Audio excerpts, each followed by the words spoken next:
Student, आज हम करेंगे जिसके मैंने आपको पीडीएफ भेजी हुई है, फैक्टर्स अफेक्टिंग इंडिविजुअल बिहेवियर, जिसमें से हम एक कर चुके हैं बायोग्राफिकल। आज हम करेंगे learn characteristics and environmental factor. Learn characteristics personality. With personality we do not mean, हम पर्सनैलिटी में हम यहाँ बात ये नहीं कर रहे कि हमारी फिजिकल अपीयरेंस कैसी है, बट हमारी, ठीक है, but here means growth and development of the person. And individual personality determine the type of activities he does, that is why talkative person are assigned for a job of bargaining. देखो, इसका मतलब ये है कि हम ये नहीं कह रहे कि कौन मोटा है, कौन पतला है, कौन कैसा है।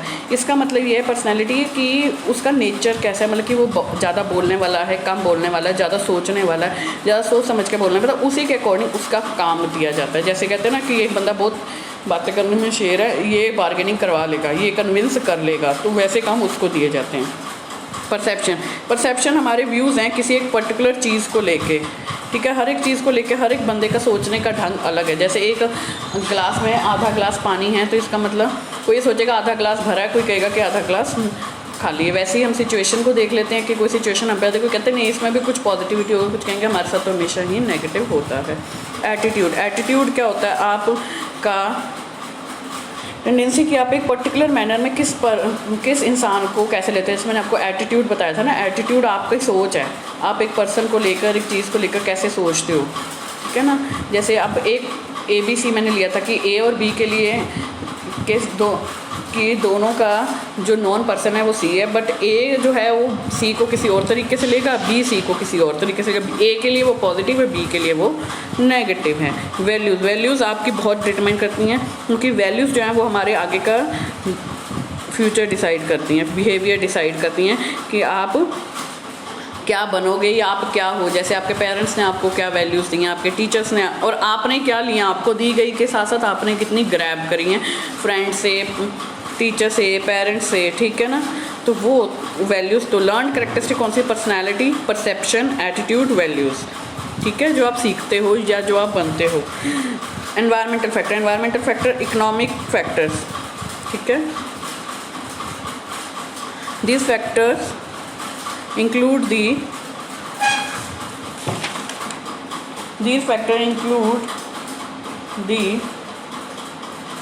economic condition of the individual. These factors include the economic condition of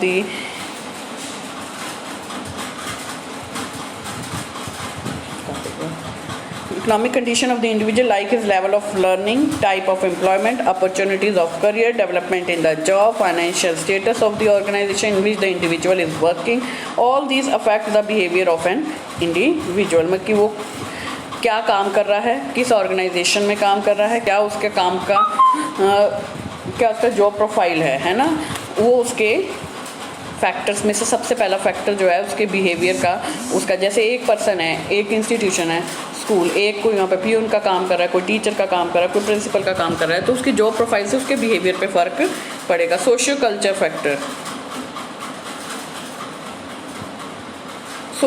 factors क्या है? The social environment includes the relations of an individual with his family, friends, supervisor, etcetera. Similarly culture in which the individual resides also affect the behaviour of the individual. अब social factor, जैसे आप एक India में रह रहे हो, आपकी values कुछ हो रहा है, आपके कल्चर्स कुछ हो रहे हैं, ठीक है ना, तो वही आपके बिहेवियर में आएगा। जैसे आप यहाँ पे ड्रेसिंग स्टाइल अलग है, यहाँ पे मैरिज की वैल्यूज़ अलग हैं, यहाँ पे फैमिली की वैल्यूज़ अलग हैं, वहीं आप अमेरिका कनाडा में चले जाओ तो वैल्यूज़ बिल्कुल डिफरेंट हो जाती हैं। तो वो भी आपके बिहेवियर पे, आपकी सोच वैसी बन जाएगी, आपका बिहेवियर वैसा बन जाएगा। पॉलिटिकल फैक्टर, बट डायरेक्टली और इनडायरेक्टली हमारे पे अफेक्ट करती है। वो कैसे? कि हम में फ्रीडम है इस काम की करने की या नहीं।